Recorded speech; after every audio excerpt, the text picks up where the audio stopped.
Spooky season is among us. That means everybody is going to do something scary to get ready for Halloween, and I'm no different. So today, I'm going to make a game using my intense programming knowledge.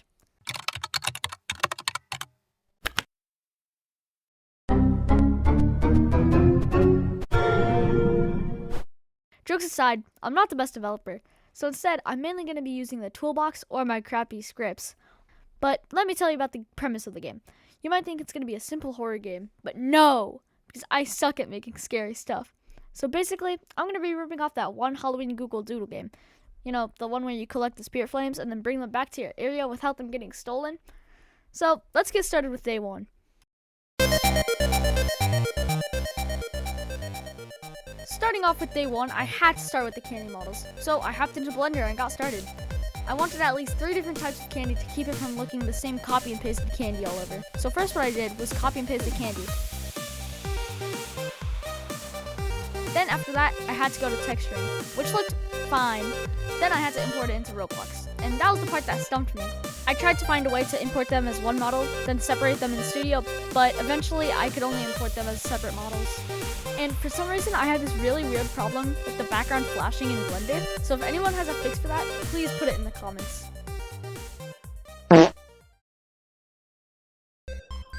Starting off with day 2, I got started coding and making the candy snake. I wanted it to move behind the player, then the next should go behind that, and so on. So I got started by making the candy spawn near a spawn area that I made. Then I added some random rotation, and I also added some bob by adding a very thin sine wave, making the candy go up and down.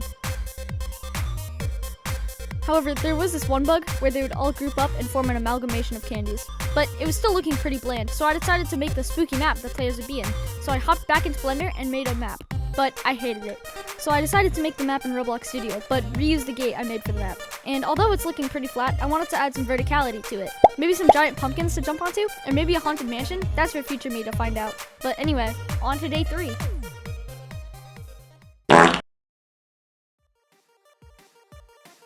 For day 3, I mainly focused on bug fixing and the actual stealing aspect of the game. So I tried to get it working and accidentally ended up ruining the candy script. First, the candy would float way above the character. But then I ended up making the amalgamation problem again. But I did eventually get it working. Yeah, I don't really know what happened here. But now it's time for...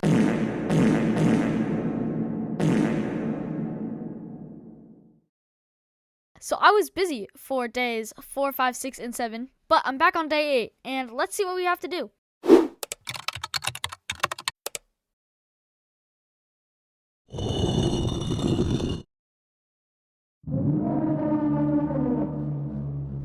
Yeah, so plot twist, I'm not going to make it, so I probably don't have time to add the stuff that I wanted to add, but we'll focus on the main stuff for now.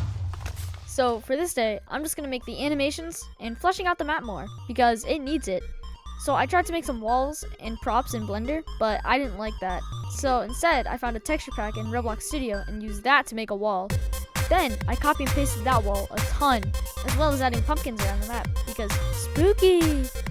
The second thing I did was adding new sprinting animations. I also changed the player to R6 to make it easier to animate if I need to. Lastly, I tweaked the lighting to make it dark and spooky while keeping the cartoonish style. I think it looks pretty good, and that's all I did for day 8.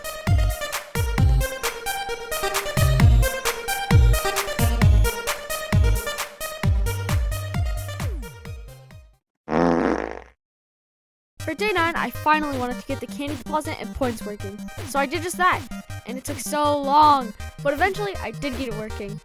And I also made it look good by adding a fade to the candy, and that was the only thing I did this day.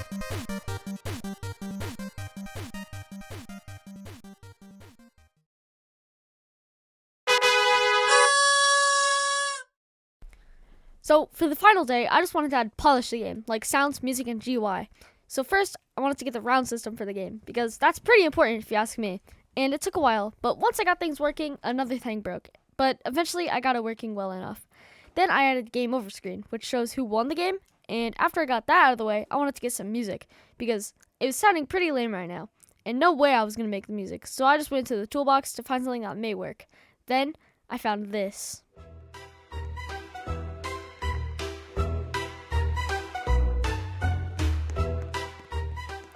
Lastly, you couldn't actually see how long you had left in the game, which in my opinion is also pretty important. so I got to making the timer. Finally, after 10 days, I have a fully finished game. Well, mostly finished. It's still rough around the edges, but I'm proud of this game, especially for 10 days. And during playtesting, I noticed a lot of bugs, like this one. Once day 10 was done, I was ready to publish the game. Then I realized I had to make the page, so I had to make thumbnails and an actual icon for the game. So me and my brother made some thumbnails that were not copied by any other game, which obviously the thumbnails were a joke, and just made to make people laugh. I would never put loot boxes in my game. Then I had to make an icon, which I don't really know what makes a good icon, so I just slapped on the title and added some candies around. And everybody knows Clash of Clans invented the word clash, so I put a disclaimer at the bottom, and it's done. The game is out now. Go play it with friends, and thanks for watching.